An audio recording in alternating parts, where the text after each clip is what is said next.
Hello and welcome to Novara Live. I'm Moya Lothian-McLean and today I'm joined by Helena, aka No Justice MTG.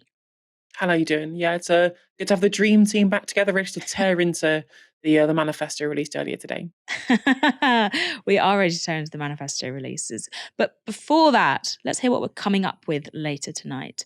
We'll be talking about how Apple have come under criticism from their own workers for supporting donations to the IDF and illegal Israeli settlements. We'll also be looking at the slew of candidates standing for Labour with links to corporate lobbying. And Keir Starmer has admitted he lied when he was supporting Jeremy Corbyn in 2019. But first, yes, the Labour Manifesto. It's widely expected that on July the 5th, Labour will enter government and Keir Starmer will be Prime Minister. So, with the party launching their manifesto today, attention is pretty focused on what might be in store for Britain in the years and months ahead. But as Starmer began to unveil his package of policies, pledges and costings, this happened. Taken together, isn't this clear evidence of a changed Labour Party and clear evidence of the change we need for our country? Generation is being let down by the Labour Party and this manifesto. You say that you're offering change, but it's the same old Tory policies. We need better. The climate can't wait. We gave up on being a party of protest 5 years ago. We want to be a party of power. Green New Deal now. We need a Green New Deal. We need a Green New Deal. Young people deserve better. Shame on you, Keir Starmer. That brief interruption by a Green New Deal rising protester didn't do much to hold Starmer up. He launched straight into his plans for government. We don't have a magic wand. But what we do have, what this manifesto represents, is a credible long-term plan, a plan built on stable foundations with clear first steps. Tough spending rules that will keep taxes and inflation low. NHS waiting times cut with 40,000 extra appointments every week. A border security command to smash the criminal smuggling gangs. Great British Energy to cut bills in your home for good. More police in your town, cracking down on antisocial behaviour. And 6,500 new teachers in your school, giving your children the start in life that they deserve.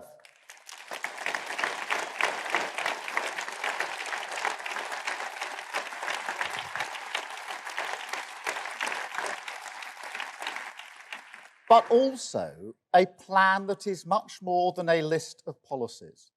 A plan for change, for growth, for giving our children their future back.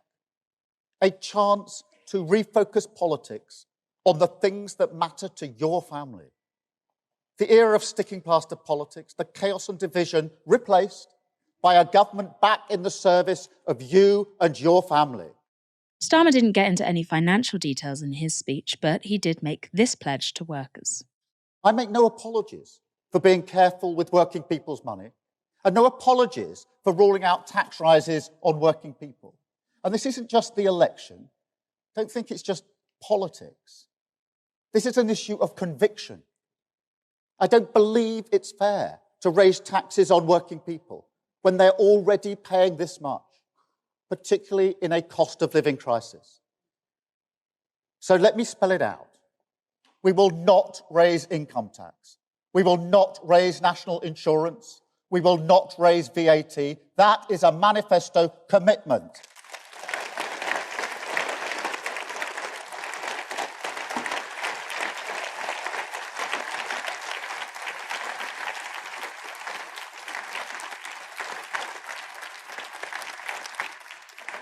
And another thing, because there may be some people here today who say, where's the surprise? Where's the rabbit out of the hat? To which I say, if you want politics as pantomime, I hear Clacton is nice this time of year. I mean, Labour also running a capable candidate in Clacton, so a bit of a low blow there about the pantomimes. Obviously, Starmer trying to make out he's Mr. Sensible there, talking about, we're not going to raise taxes for working people, which at a time of great difficulty, financial difficulty for working people, I get. Although, being from the left, the idea of, high taxes, which comes with a really good, robust working state isn't exactly the worst thing in the world. But what about taxes for corporations? Can we have a chat about raising those? Big old windfall tax, perhaps? Now, obviously, if Starmer thinks it's a matter of principle not to raise taxes for working people, presumably that will be a pledge that will last for an entire parliament, at least. Or maybe not, because sticking to principles isn't something Starmer is famous for. Labour's campaign has been focused on a single message: economic stability. But what does stability mean? Well, Starmer asserted repeatedly why he thought that was so important. On that foundation of stability, we start to rebuild. A rebuilding that must begin, first and foremost, with new choices on economic growth.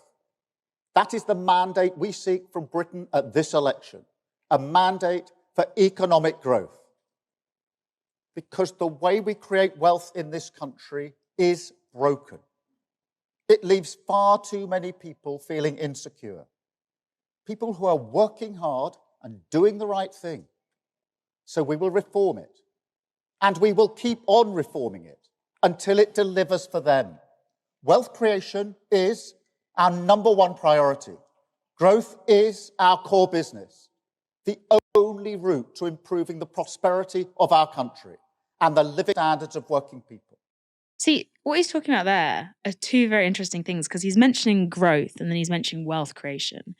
And growth is a concept that is used to, talk about the wealth of a nation. It's used to talk about how well Britain is doing. But how do we measure that? By GDP. We measure that by how well, say, the city is doing, how well the big businesses are doing. Whereas wealth creation, we understand that as something, he's using it in reference to ordinary people.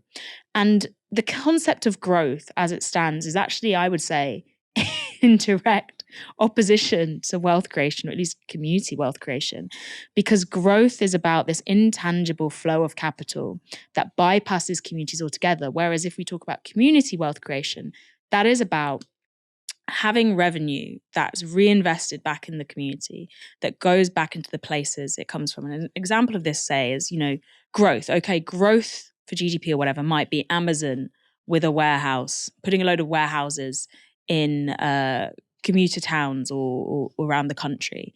And those warehouses don't bring any reinvestment into the local community. They use British infrastructure like roads, they use the public services here to make a profit.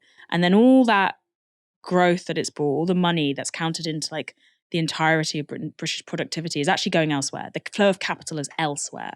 But if you talked about, projects or businesses that were situated in those towns where the wealth was going back into those towns, where there was some sort of either tax or levy that these businesses had to pay to make sure that they were being their presence was reinvesting very much in the places they were located. That to me is wealth creation. So I would love more detail on exactly how the Labour are defining these concepts now, because we need to change that if you want to achieve wealth creation. Anyway, there weren't any new announcements, but there was a little more detail, such as this on industrial strategy. We will create a new industrial strategy, a choice ignored for 14 years. And we will back it with a national wealth fund, invest in clean steel, new ports, gigafactories. And we will create 650,000 new jobs for communities like yours. Relight the fires of renewal across all four of our great nations. Now, I've got a Novara FM coming out very soon with Dominic Davis, who I've mentioned before. We're talking all about infrastructure. And it's these pledges that happen again and again, these specific targets. This hundreds of thousands worth of jobs, 650,000 worth of jobs, 20,000 more police officers. These targets, these individual deals that are being made with individual voters that make us think of politics as these deals, these contracts struck that frame even the social contract in terms of just capitalism. It's just capitalism. We're going to deliver X amount of this. Wouldn't it be more powerful if instead we're going to say, we're going to create this many jobs and this many things? Wouldn't it be better if they just said, look, long term, we're going to actually deliver this money in general to the communities rather than coming up with these specific targets again and again and again that people don't believe, and that when they break just further disenfranchises people. I don't know, I'd rather have the public spending personally, but it doesn't look like we're going to get that from Labour. More on that later though, because there was also this quite stirring message for younger voters. You can choose to live in a country that believes in and backs its young people, the future of our country. I am fed up of politicians lecturing young people about their responsibility to our nation, when those politicians fail in their responsibility to the future. After what young people did during the pandemic, what they gave up for people, let's be blunt, more at risk than them, that adds insult to injury. Blah, blah, blah, blah, blah. What is he even saying there about young people? Young people. What young people did. What are you doing for us, Keir? Please. Helena, am I being too harsh? What do you make of the Labour manifesto launch? I mean, what it really was a launch of mixed messages, right? So starting off, this plan, so this promise not to increase taxes on working people, well, this just isn't true, right? They have committed to 3 more years of fiscal drag. It's been the main thing that's been hammering the Conservative Party, and rightly so, because they were the ones who instituted this fiscal drag, which is, of course, pulling working people into higher tax bands without increasing these in line with inflation, which is indeed an increase in taxes on working people. And Jonathan Reynolds committed to this, to 3 more years of this when questioned on it in the media recently. And just broadly, a lot of the messages just don't make sense. They don't correlate with each other. This idea of stability, but also change at the same time. This idea that stability is change. To be fair, like, whilst there has been political instability, there has been a level to which that you can't really extricate politics in this country outside of the kind of psychodrama within Westminster we've seen over the past kind of 14 years of Conservative government. In terms of the way in which we think about economics in this country, the kind of policies and the kind of direction of the country in terms of how we do economic policy, that's been pretty much the same for 45 years. Are we looking at a grand scale change away from this? Well, not really. I mean, when you look at, for example, like the wealth creation plan that he's got, this idea of wanting to bring all of these new jobs by having this national investment bank, which is, to be fair, the National Investment Bank is a Corbyn era policy that they've kept on from that period. Are they using that to invest in local communities, as you said? Well, no, this is being used to de-risk capital, Bidenomics style, not with these grand tax credits, but with share equity into these businesses. And are these necessarily cooperative like Corbyn planned to? Well, no, this is just similar to the kind of subsidy plans that you got from like the Conservative government for Tata Steel, except with slightly more government direction as part of the industrial strategy. So is it a slight tweak? Yeah, it's definitely a tweak for the better from previous policy. But is this a grand scale change that's going to help turbocharge our economy for their mission of the highest growth in the G7? I don't think so. And the last point about hope for young people, for example, well, I mean, he talks a good game by saying that young people have been let down by all of the policy that we've seen. And that's obviously true. This idea that politicians don't take an interest in the political positions of young people, well, Keir Starmer doesn't do that. In fact, we had the biggest movement of young people in this country. Engagement with politics was at the all-time high amongst young people, and it was in 2017. These people were brought into the Labour Party by the vision of what the Labour membership were looking for in the leadership in 2017 and flocked to the party in the highest voting numbers we'd seen in decades. And what does he do with this glut of young people engaged in politics? He tells them that he doesn't want them in the party and that you can leave. And then, in terms of policy directed for young people, I mean, I don't really see that much other than just, we will make the economy better. And I'm like, sure, you probably will. It's difficult to do much worse than the Conservative Party. But is this a focus on young people in terms of direct policy? I really don't think so, given that he gave up on his one biggest commitment to young people, which was the abolition of tuition fees. The jettisoning of the abolition of tuition fees, God. It's become the repeated betrayal that every sort of young generation undergoes.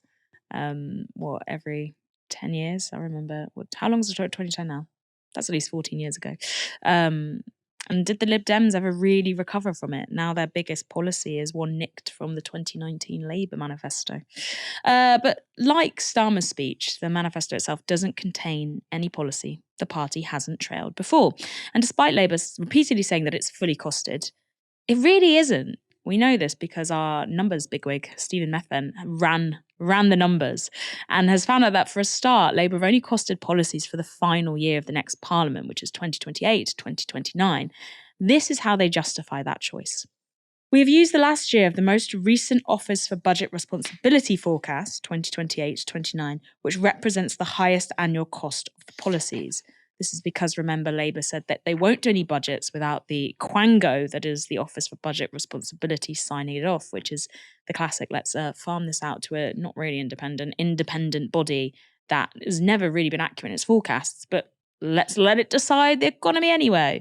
What that means, though, in practice is there's no detail as to how Labour will fund its policies in the earlier years of the next parliament, when growth, that word again, is currently forecast to be very low.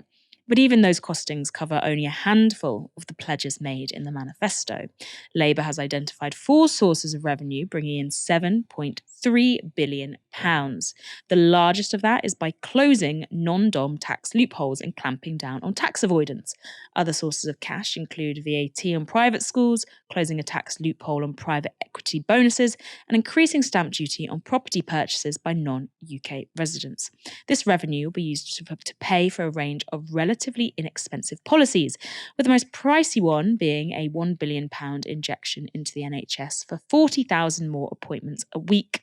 Others include hundreds of thousands of urgent dentistry appointments and thousands of new teachers. This leaves out a range of eye-catching yet uncosted pledges in the manifesto, like the promise to build 1.5 million homes over the course of their first term. But there's also a pledge to build a generation of new towns as well as new hospitals.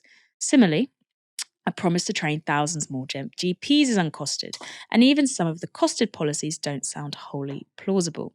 It's one thing to say you're going to recruit 6,500 new teachers, but how do you retain them without improving the conditions of teachers who are already thinking of leaving the profession? That costs money.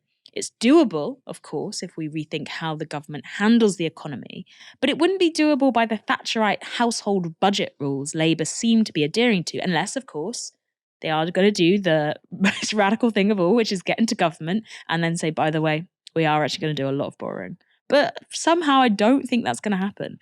Now, the party has said that they've costed all of the policies that don't require any extra spending over what's been planned by the current government.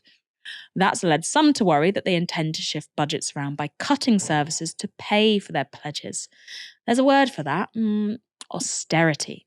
ITV's Robert Peston asked Starmer whether that was his secret plan.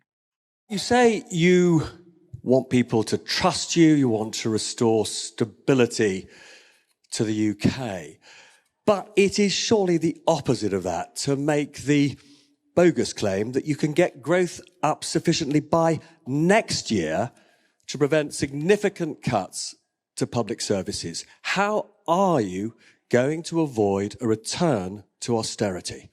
We are not going to return to austerity. I ran a public service for 5 years, the Crown Prosecution Service. I lived through austerity. I'm never going to allow a Labour government to do that to our public services. Never. We have an immediate injection into our public services, the 40,000 appointments each and every week in our NHS to get our waiting lists down. The teachers that we will put into our secondary school, 6,500. But, Robert, we have here a plan for growth, a plan for wealth creation and steps we can take, a plan to deal with the planning regulations. That hasn't been done. It can be done. It can be done at speed. They're tough decisions. We'll do it. We've got a national wealth fund to invest in the future of our country. GB Energy, an energy company to keep our bills down. An industrial strategy, a training programme for the skills we need of the future. All of these things haven't been done in the last 14 years. I do understand why people think they can't be done because of the damage that's been done over the last 14 years. They can and they will. We will turn around growth in this country and create the wealth we need for our country and our public services. That was Starmer promising to not explicitly introduce austerity in a budget. But that doesn't mean Starmer isn't taking advantage of the austerity that's already been imposed by the Tories, including £20 billion of cuts announced by the Tory government. Starmer's manifesto doesn't reverse any of them. As Andrew Fisher points out in the Iron newspaper, Starmer's choice not to reverse those Tory cuts will mean austerity, without Starmer explicitly orchestrating it. Fisher goes on to say this.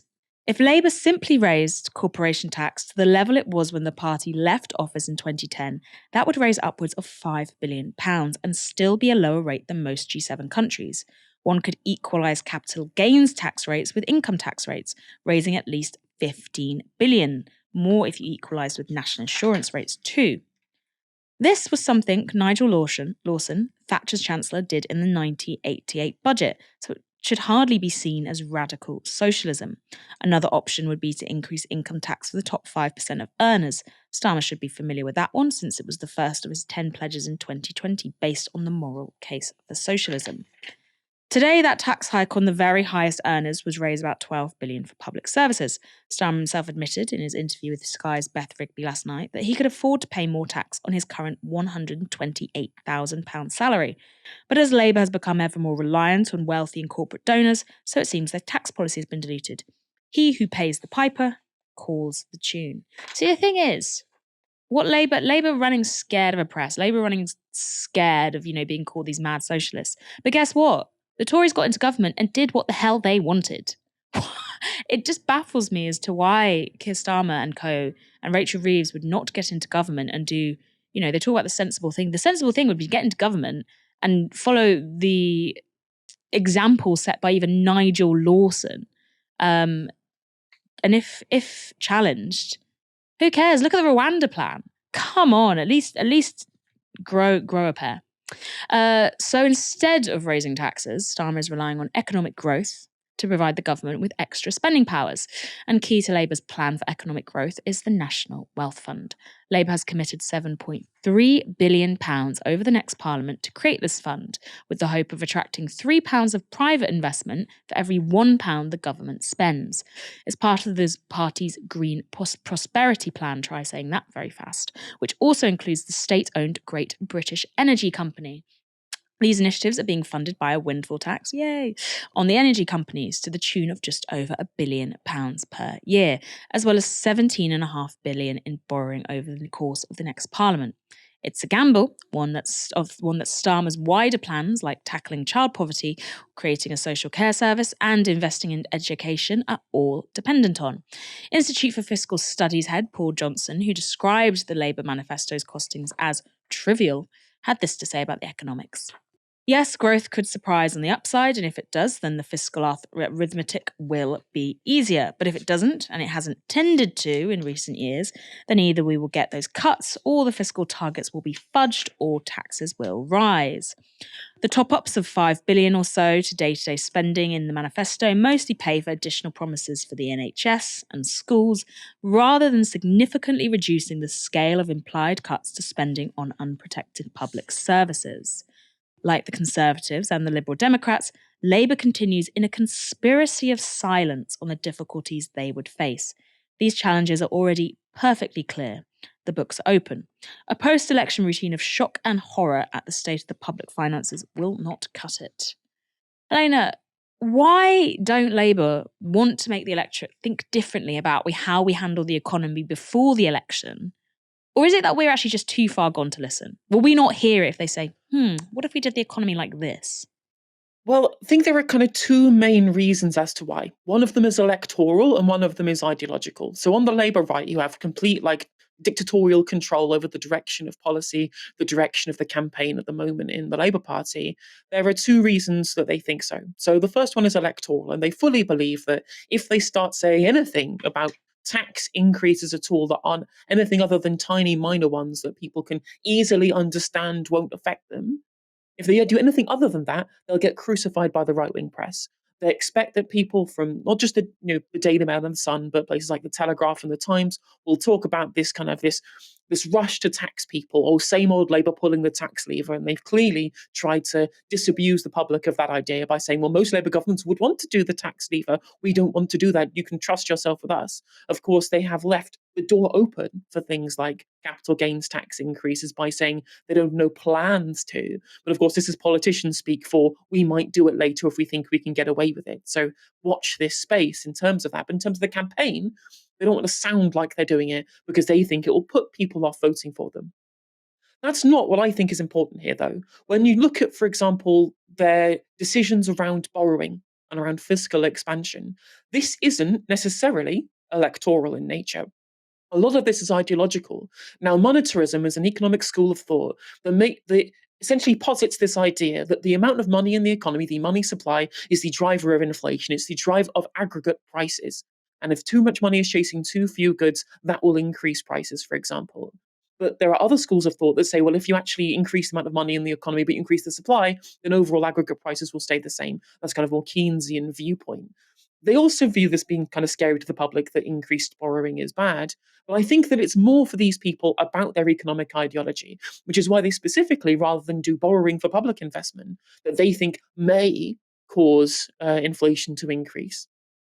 They think, well, actually, if we try and de-risk capital with this fund that we've got, and then loads of it is private investment, that's not new money. Therefore, we can increase levels of public investment, which we haven't seen for the last 14 years in a dearth of public investment anyway, but who knows, maybe it'll be right, so that they can essentially get rid of this idea that a Labour government will borrow when it gets into power. Now, first of all, I don't think that monetarism is a correct ideology anyway. It's something that people pick up when they study PPE at Oxford, which seems to be everybody in the shadow cabinet at the moment who has that degree in specific, who've been brought up within this kind of monetarist groupthink. But also, I don't think it puts the electorate off anyway, because in 2017, Labour ran on a very ambitious platform of borrowing to invest and taxing to invest as well to try and grow the economy. Because it was a pro-growth manifesto in 2017. This idea that wealth creation and growth is the sole reserve of the Change Labour Party, completely factual, completely not fictional, sorry. That's not true in the slightest. And this changed the Overton window in 2017. We won people over with the left-wing economic argument. We won people over so much that Boris Johnson was an anti-austerity Conservative Party leader. He abandoned the fiscal austerity of the Philip Hammond era and decided, well, actually, no, let's make a case for all of this investment in new hospitals and levelling up. Like the idea it might come to pass, that's for the birds, but the idea that the narrative was changed around whether we had to do austerity or not, whether the fiscal constraints were there, that argument had gone away in 2019 to the point at which, apart from a very kind of small minority of quote unquote grown-ups in the room trademark, most people were bought into the platforms that were being put forward, and the stats show that they were. This groupthink goes so far that there is essentially a big lie that Rachel Reeves is trotting out about the Conservative Party right now. So what she's done, she's looked at the costings in the Conservative Party manifesto, and obviously they are doing the same conspiracy of silence stuff where there's this big gap in how much they're going to be spending, and then they've assumed that this gap is going to be paid for with borrowing, and said, oh, well, the Conservatives are going to borrow £71 billion. This is going to push up interest rates and make your mortgage £4,000 more expensive. And this fundamentally isn't true, because you cannot guarantee, at least under a Keynesian framework, that £71 billion of extra money over the course of 5 years will necessarily put up interest rates, which is what the Bank of England does to control inflation. This idea that this 71 billion would necessarily be inflationary is right-wing economics. It's monetarist economics. And Rachel Reeves is making this like one of her campaign strategy to essentially attack the Conservatives for being fiscally profligate, even though if this extra money went into investment, it went into the supply side, it went into people's savings, for example, this would not cause an increase in inflation and would not lead to the Bank of England putting up rates, which would then lead to mortgages going up. But they're so committed, so ideologically committed to this Chicago boys school of thought around how the economy works, they will use it to attack the Conservative Party from the right and push the Overton window so far again to the right that there is no room anymore for the kind of economic doctrine that we championed in 2017 to flourish again, closing the door on left-wing economics for a very, very long time, at least in the minds of the public who had previously had their minds changed by the plurality of economic voices within the political consensus from 2017 to 2019. And that is really disappointing. It's extremely disappointing. I think the only way that people will get their minds changed is there's on the plus side, what we're seeing is in communities you get a lot more of I think the number of co-ops increased by 62% or etc. or community-owned venues. And there's definitely, as this push for localism is happening, you are seeing within smaller community areas people trying to create mini economies. I guess obviously the Preston model is like a bigger version of this, but even on the small level, it's just like taking a pub into community-owned as a community-owned asset, etc., and trying to create more of a circular economy. And only by seeing those alternatives will people realize that actually at this national level, maybe there is an alternative economy that can be done, because they know this isn't working. Everyone can feel it's not working. And it's fascinating. It's such a Tory trick what Rachel Reeves is doing. It's just classic, like, fact check UK. And what do we always say? Like, not to repurpose Lord, but the tools of our master's house is not going to knock them down. And obviously it's not exactly like Reeves is not a member of the political establishment. As I think Harriet Harman says, she was been, running for the chancellorship since she was 14. But to think that right-wing economics and adopting that language and adopting the tactics around delegitimizing any alternatives is ever going to lead us to a place where they will get the kind of growth that they want, they will get the kind of economy that will, keep Labour in government, is delusional. Anyway, let's go on to their other policies, because Labour's manifesto contained a number of pledges that won't cost much money.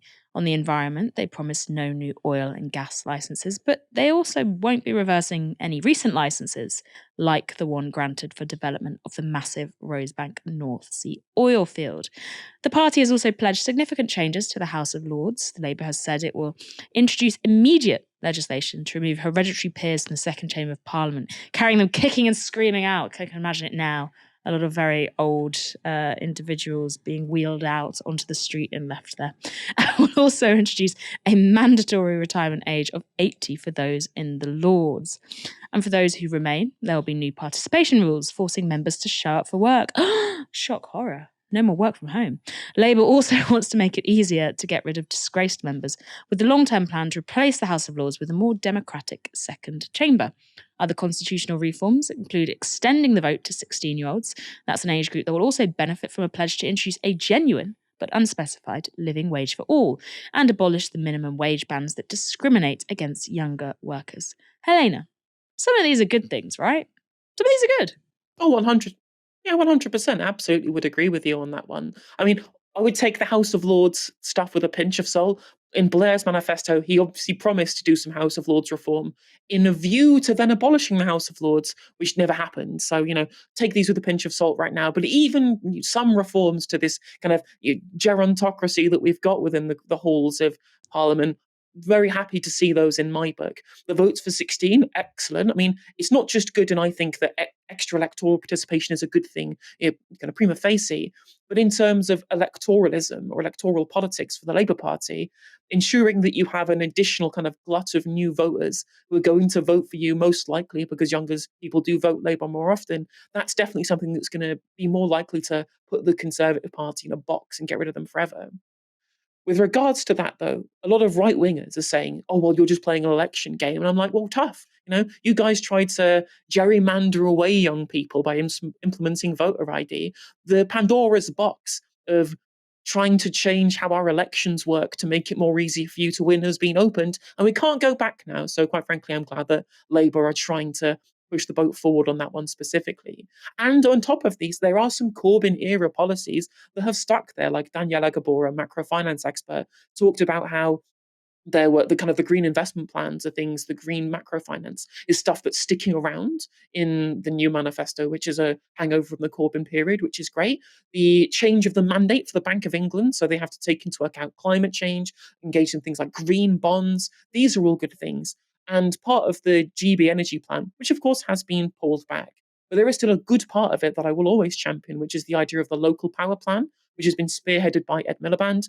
And this involved taking some of this investment and rather than just throwing it at private sector de-risking, they're going to be spending it explicitly on locally owned, local authority owned clean power. So it's going to be owned by people directly rather than as a share equity scheme with the private sector. It will bring down bills for people. And on top of that, you can probably use this electorally to bring down people's council tax bills too. It's going to be much easier for you to vote for Labour in future on this GB energy plan if your locally owned wind farm or whatever is reducing your council tax bill by 20 quid. And then you receive that itemised bill through the post and it says GB energy discount £20, you're more likely to vote Labour later on. So not only do I think these are good policies for the country more broadly, I think these are great electorally for the Labour Party as well. I mean, Blair needed the House of Lords. How else would you make all those deals? Labour has made no secret of its desire to involve big business in the running of the state. In the party's new manifesto, the word business occurs 60 times, 3 times as often as the word worker. And Starmer isn't just looking to build connections to the private sector through deals once Labour are elected. While Labour has dropped left-wing candidates like Faiza Shaheen and Lloyd Russell Moyle for not being, quote, the highest possible quality candidates, it's found a new crop of potential MPs from one very select group, lobbyists for big business. Let's take a look at a few of them. Gareth Barrett is an associate director of PR firm Hill and Knowlton, a giant American public relations company that works with Shell and the Oil and Gas Climate Initiative. That's the coalition of oil and gas companies that includes BP, ExxonMobil, and Chevron. Barrett's firm has been described as the main lobbying communications firm for the oil industry by campaign group Clean Creatives, used by oil companies to, quote, spin, delay, and mislead in order to continue expanding fossil fuel production and thereby increasing heat-trapping emissions. Charming. Currently a councillor for Brentwood South, Barrett is standing in the Essex seat of Brentwood and Ongar. Julie Mintz has been a freelance communications consultant since 2019. Between 2014 and 2016, she worked for PR firm Bell Pottinger as a partner in its political team. Founded by Sir Tim Bell, Thatcher's favoured PR advisor, Bell Pottinger shut in 2017 after it ran a secret campaign, not so secret, for its billionaire clients to stir up racial tension in South Africa. Last September, Private Eye revealed Mintz had attempted to cover up her past lobbying work with her Labour website, referring to her 20-year stint in PR as when I worked in industry. Now she's standing for Labour in Carlisle. Jade Botterill is director at the lobbying firm Portland. On her website, Botterill says this: in my professional life, I work to support vital local and national campaigns, like holding water companies to account when they pollute our seas and rivers. Yet Portland's clients include well-known polluter Southern Water, which was fined £90 million in 2021 for widespread sewage dumping. Now, Botterill doesn't list her job at Portland on her LinkedIn or her website, but she does mention her previous job as advisor for Yorkshire Water, another big polluter. She's standing for Labour in New West Yorkshire constituency of Ossett and Denby Dale. Polly Billington is a senior advisor at lobbying firm Hanover Communications. Hanover lobbies on behalf of Amazon, Uber, Meta, and the London Stock Exchange Group, among many others. In January, Billington chaired a meeting in Hanover's offices with Labour's shadow climate change chief, Kerry McCarthy, and industry reps from energy, manufacturing, and transport. That's according to a report by Open Democracy. She is now standing for Labour in East Thanet. And where to start? With our old pal Luke Akehurst. He worked for global PR company Weber Shandwick for 11 years. Akehurst now uses those hard-won lobbying skills in his position as director of We Believe Israel. That's a pro-Israel lobbying organisation, part of the British Israel Communication and Research Centre, known as BICOM. Foreign affairs specialists have described BICOM as the most persistent and slickest media operations in the battle for influence over opinion formers. At the same time as lobbying for Israel, Akehurst held a seat on Labour's National Executive Committee, essentially selecting candidates for this election. And luckily, he was selected himself. As a reward for his services, he is now standing in the safe Labour seat of North Durham. And until last month, Chris Ward was a director at Hanbury Strategy, a lobbying firm set up by former advisors to David Cameron. While there, Ward ran the Labour unit with ex-Angela Rayner aide Joe Moore. Ward has also been Keir Starmer's political advisor, deputy chief of staff, and deputy campaign manager. So many jobs. No doubt that connection came in handy when he was helping clients to, quote, navigate what could be the next government. Those clients included Amazon, Deliveroo, gambling company Flutter, and finance firms UBS and Blackstone. They also included UK oil company Rockhopper, which won £210 million after it sued the Italian government in 2022 for compensation following the introduction of a ban on offshore drilling. God almighty, we are screwed.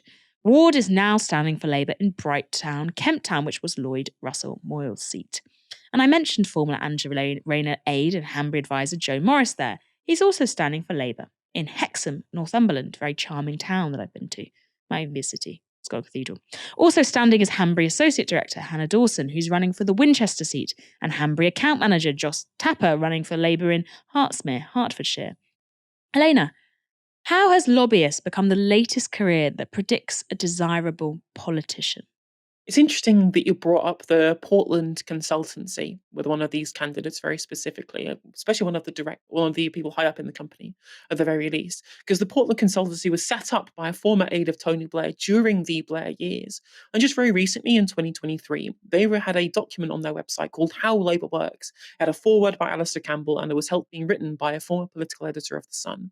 And what this was a document that broke down the inner workings of the Labour Party for businesses who wanted to engage with Labour. And it essentially was a guide on how to lobby the Labour Party for people in industry, people in the business sector. And part of this, it described the internal split within the Labour Party between those who believe that Labour should be a mass movement of members to be able to fight for workers as part of a movement of people, and the more moderate, quote unquote, half of the party who want it to be a credible force of government and would make concessions to be able to enable that as best as possible. And now, within that grouping, there are moderate people, there are soft left people who view this as rather a necessary evil, who think, well, if we want to make progressive change, unfortunately, there are forces against us, and therefore we must at least make concessions to them and work with them to ensure that we get into government to be able to make those changes. And whilst I disagree with them, I would much rather Labour was a mass movement of people fighting vested interests and really taking reins of power away from them. I can at least understand why the moderate left, soft left people see this as some kind of necessary evil. But then, of course, the Alistair Campbells of this world are firmly part of the Labour right, the entrists of the Labour right who really, quote unquote, changed the party in the kind of Tony Blair era. The people who full throatedly believed that all of politics was a game. These people are fundamentally people who are right wingers who joined Labour because it was a path towards political careers, not necessarily because they believed in social democracy or socialism or the Labour movement at all. But it was one of the main two parties in the country. And even as a liberal, you can't really join the Liberal Democrats as a political career because they're not a political fighting force. And so they've joined the party. These entrists joined the party and tried to take it away from its roots. They will court the major donors, as we've seen recently, the first time in a very, very long time, where donors from individual rich people have surpassed, for example, donations from the trade union movement, therefore shifting the direction of the party and who indeed it serves. Are they donating because they want return on investment, or is it just a natural thing? They want what's best for the country. It's just a charitable nation. Nothing wrong there. And of course, once you get into this right wing place where political careerists take what they believe to be the steps they need to ensure that they get into government to be able to enact what they want to see done. Why wouldn't they? Why wouldn't they want to be able to make as many business connections as possible? And the best way of doing that is by giving these people direct political power, by getting these people who have loads of connections with business, who want to make decisions in behalf of vested interests because they believe that's the best way to maintain political power. Make them MPs, make them members of your government, rather than having people on the outside having to be given documents how to interact with a membership, that this very Portland document described as a problem to be managed rather than people to be included, to try and undermine the membership when it came to setting policy, and instead have this policy outsourced to these kind of groups like the TBI and Labour together, who are working with these same lobbyists to ensure that they maintain power by not challenging vested interests. And what's happened as a result of that? Politics has become one big club where people who used to work for David Cameron are now introducing Rachel Reeves. People who are married to people who used to be Conservative MPs are now doing lobbying jobs or becoming Labour Party MPs. There is this political class, whereas we on the populist left believe that the political class should be gotten rid of. We should be replacing them with people who represent people. They believe in the opposite. They want to close the doors to political opportunity and ensure that their group, their clique, has dictatorial control. And of course, the moderate and soft left, for example, because of their belief in the greater good and the necessary concessions, they have no means to fight against this. And of course, I believe that this door will get closed for regular people for a very, very long time, because as we've seen, these are also the people who have control over selections. The one inputting their friends who have connections in industry to maintain political power are also the ones ensuring that regular working people get taken off the lists for who can be MPs, because otherwise this continual consensus within who the Labour Party is there to govern for might get broken within the PLP. We can't be having that. We just showed you a handful of Labour's lobbyist candidates, but there are actually far, far more. On novaramedia.com today, reporter Polly Smythe has published a rundown of 31 Labour candidates with links to corporate lobbying. The link for that article is in the description box below. We know that Israel often receives direct and indirect funding from large corporations. It's why the boycott, divest, sanctions movement is leading targeted consumer boycotts against businesses like Puma, Texaco, and Carrefour. These companies are carefully selected because of their, quote, proven record of complicity in Israeli apartheid. BDS also supports organic boycotts against the likes of Burger King and Pizza Hut because the companies themselves or their franchisees have either openly supported apartheid Israel and or donated to the Israeli military amid the current genocide. And Apple might be joining the list of organic boycotts soon if it doesn't sort itself out. That's because The Intercept reports that a group of Apple employees have alleged the company is donating money or could be donating money to groups which either have direct links to Israel's apartheid regime and or have supported this genocidal assault on Gaza. The Intercept report outlines how Apple is signed up to a program that allows the corporation to match donations to non-profit organizations made by employees. I'll break it down. For example, if I work for Apple and I donate £10 to Greenpeace, Apple, the company, would match that donation, so Greenpeace get £20. But an open letter signed by current and former employees of Apple, as well as shareholders, alleges several of the organisations deemed eligible for donation matching includes groups that directly fund the Israeli military or illegal settlements in the occupied Palestinian territories. As the letter states, these include Friends of Israel Defense Forces. Per its own website, Friends of the IDF is the sole organisation authorised to collect charitable donations on behalf of the soldiers of the Israel Defense Forces across the United States of America. There's also the One Israel Fund, which is per its own mission statement. One Israel Fund has remained committed to the safety and well-being of the nearly 500,000 residents of Judea and Samaria since its inception in 1994. Now, the residents here refers to illegal settlers, while Judea and Samaria are the terms that Zionists use for the West Bank in the occupied Palestinian territories. There's also Hayovel Incorporated. Hayovel's own mission statement, as well as a 2019 Reuters article, document the organisation's decades of contribution to illegal settlements within the occupied Palestinian territories. And then there's the JNF, which is Israeli news outlet Haaretz, revealed in 2021 that the Defense Ministry recruited the JNF to purchase hundreds of dunams of private Palestinian-owned land in the West Bank for settlers who worked the land while its owners were denied access to it. And finally, there's Israel Gives. The Guardian published an article in December 2023 about how Israel Gives has allowed US residents to donate millions of dollars since the 7th of October to causes including illegal West Bank settlements, paramilitary groups, and Israel Defense Forces currently operating in Gaza and the occupied West Bank. The open letter to Apple is signed by more than 100 people and demands that Apple immediately ceases donations to organisations that fund illegal settlements in the occupied territories and or support the IDF. Signees say, as well as likely breaking international law if that money is going straight to the IDF operating in Gaza, Apple is also smashing through its commitment to human rights and that these organisations shouldn't be eligible for the donation matching programme in the first place. Apple have yet to reply to comment. Helena, this is quite an interesting story to me because this donation matching is done through a program called Benevolently or something like that. And it's one that could be written off as that automatic bureaucracy, oversight. Oh, they were eligible, we've got to take them off the list. But it's more than that, isn't there? Because I wonder whether there's any Palestinian organisations eligible on that list for donation matching in the first place. What does this tell us?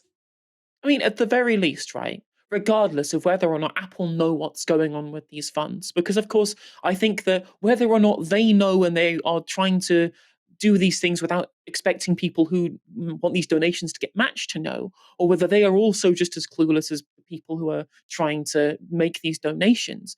What this is an artifact of is essentially Western whitewashing of what Israel is engaging in within the occupied Palestinian territories, within occupied Palestine, within the West Bank, for example. This is a continued level of obfuscation. Of course, I've talked on this channel quite a lot about how, these discussions about stopping our diplomatic ties with Israel, about pushing for Palestinian statehood, about whether or not we should be selling arms to Israel. This shouldn't have been a new thing. It shouldn't have taken what's happened over the last 7 or 8 months. It shouldn't have been this that took us to want to divest. And obviously the BDS movement has been going on for a very, very long time, because Israel has continually committed like egregious violations of international laws for decades and decades and decades. But it's only been since the Israel-Palestine conflict has come into sharp focus within public discourse that a lot of the kind of whitewashing is broken down, and we've understood, and it's been well reported on, the kind of things that these NGOs, right, these charitable funds, have been engaging in by helping fund settlements, by helping fund colonialism and expansionism within the state of Palestine by Israel and its and its settlers. Because these charity roles continually get obfuscated. They will use names that make you think that it's just trying to do good charitable work within Israel proper. Regardless of whether you think that that should be done or not, obviously I would not want to donate to those either, because that would also violate BDS. But even if you just believe that we shouldn't be engaging in charitable assistance to those who are essentially engaging in gigantic violations of international law, because, as Oliver Dowden famously said in Laura Kuenssberg's show, we see Israel as being part of our Western family, is a westernized liberal democracy, the only democracy in the Middle East. People will look at these things within that framework and not bother interrogating what is actually being done here. There are plenty of people throughout, like the Western world, who have been, up until this point at the very least, completely oblivious to the idea that Israel has just been somebody who's committed violations of international law. Again, it was only until the new historians, for example, got hold of documents that were essentially hidden by the IDF, classified documents, until many people in the Western world, or even within Israel itself, even knew that the Nakba was a thing that even happened. That's something that's only a recent development, since people like Benny Morris and Avi Shleim and Ilan Pape managed to be able to bring this forward to people about, well, actually, no, this is what Israel has always been. It's what it's always done. This is what the territory and the country is based off of. It's all been based off of land theft from the Palestinians ever since its inception. And unless you break through those, it doesn't matter whether Apple knew about this or not. My guess is it probably didn't. It just thought, oh, well, Jewish National Fund, this probably is something good. Let's allow people to donate to it. Unless you properly do the research with these kind of friendly titled NGOs, you wouldn't know, because those people don't even know the idea that all of this land theft is going on in the first place. But luckily, since what's happened, obviously, since the war has started, the Israel-Palestine conflict has come into sharp focus, and we're going to see far more criticisms, far more investigations, far more scrutiny of these NGOs from the wider public, rather than just us in our tiny little leftist bubble who has cared about the Palestinian cause for far more than just the last 8 months. I think that's such a pertinent observation. The blanket that philanthropy and the NGOification of funding hate, colonialism, oppression has occurred in our modern era is fascinating to see, and I'm sure someone's working on a book about it if they haven't already published it. Keir Starmer and Rishi Sunak were both grilled by Sky's Beth Rigby yesterday, and both emerged pretty bruised. Consensus suggests Starmer's performance went down better with viewers, but one moment clearly left him struggling. It came when Beth Rigby quizzed Starmer about his move from backing Jeremy Corbyn to invoking him as a boogeyman at every possible opportunity. In the last 2 general elections, you asked people to elect Jeremy Corbyn as their Prime Minister. You said, I do think Jeremy Corbyn would make a great Prime Minister, Jeremy Corbyn. Did you mean that? I was certain that we would lose the 2019 election. That wasn't we were not my ready. question. I was certain that we would lose it.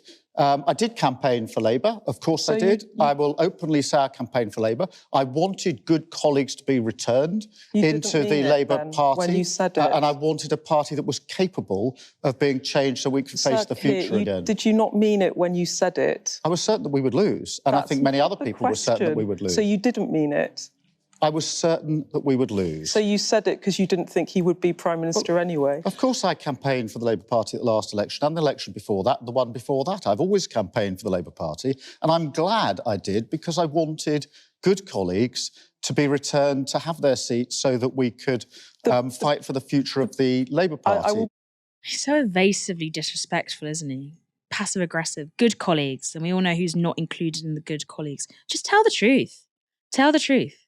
You were you're part of the Labour right now, and you were approached by someone who said you were never going to win with Jeremy Corbyn, so you changed tack because you even look. I don't agree with Keir Starmer on 90% of things, and the way I would spin this would be: we wanted to get Labour elected, and we didn't think Labour would get elected under Jeremy Corbyn, and I wanted to be part of a winning Labour Party. That's all you have to say, really. But he won't say that. This is what Novara's Aaron Bastani made of Starmer's deflections, though. The implications of this are even bigger than you think. Starmer says he knew for certain Labour would lose in 2019. So why, when Labour led in the polls, did he help engineer a position of the people's vote if he knew they'd lose anyway? Aaron continues, this matters. Why? Because all or nothing strategy of people like Starmer meant a soft Brexit was impossible. He raised stakes to all of nothing, knowing he'd get nothing? The truth. He played games on Brexit, massively contrary to public good because it benefited him. A hard Brexit didn't matter. What did was that Starmer created a situation with Labour where heads he benefited and tails he benefited. It's an indictment of our media class that this has been barely examined. Helena, do you agree with Aaron? I don't know if Keir Starmer is that savvy as an operator, but maybe Morgan McSweeney had already got his hands on him by then. He absolutely had. This is a really, really telling moment for Keir Starmer. I think it's the first time I've seen him publicly admit what happened in 2017 within the halls of Labour together. Tacitly, I guess, rather than explicitly, but tacitly nonetheless. This idea that he campaigned because he wanted to be able to stop the Conservatives, even if he didn't believe in Jeremy Corbyn's particular leadership style, that's been consigned to the scrap heap. Now he has essentially publicly admitted the only reason people like him stuck around and campaigned for Labour is because they wanted to still be in the club so that they could then essentially hoodwink the membership later to be able to change it into a right-wing party later on. It's obviously worth talk about Labour together a lot as a political grouping within the Labour Party. And we talk about the kind of vested interests who funded it, for example, the role it plays in the current Labour Party. It's really important to understand as well the role that it played specifically between 2017 and 2019. Of course, we saw at this point, we saw loads of Labour like PLP members leave the party. We saw the formation of things like Change UK. We saw this kind of centrist split of people. Like there's this guy from the Tony Blair Institute who tried to set up a parallel political party that ultimately failed. He then tried standing as a Labour MP in this last round of selections and also failed. And what Labour together as a group was very specifically was to try and ensure people didn't leave. So that they had a kind of cadre of MPs within the PLP who were still around, who they could be able to use to reshape the Labour Party once the Jeremy Corbyn plan hadn't worked come the 2019 election that, as we have seen, they tried to ensure didn't work in its proper way.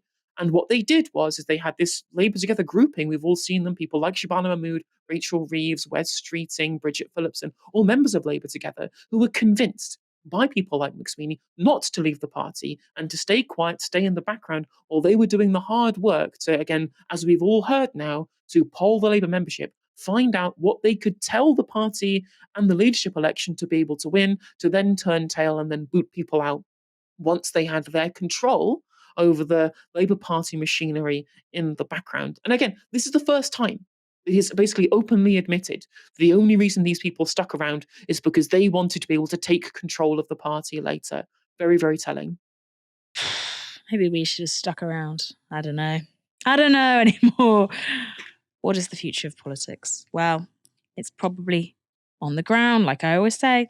Although what I'm about to show you might change your mind. So before we finish up, I want to preview a video that's coming out on our channel tomorrow morning, because I recently went to Lee Anderson's constituency of Ashfield in Nottinghamshire, and here's a sneak peek of how that went. Are you voting in the general election then? No. Ooh. Do you usually vote or? I normally do, but no, at 80 I've decided not to. Who did you used to vote for?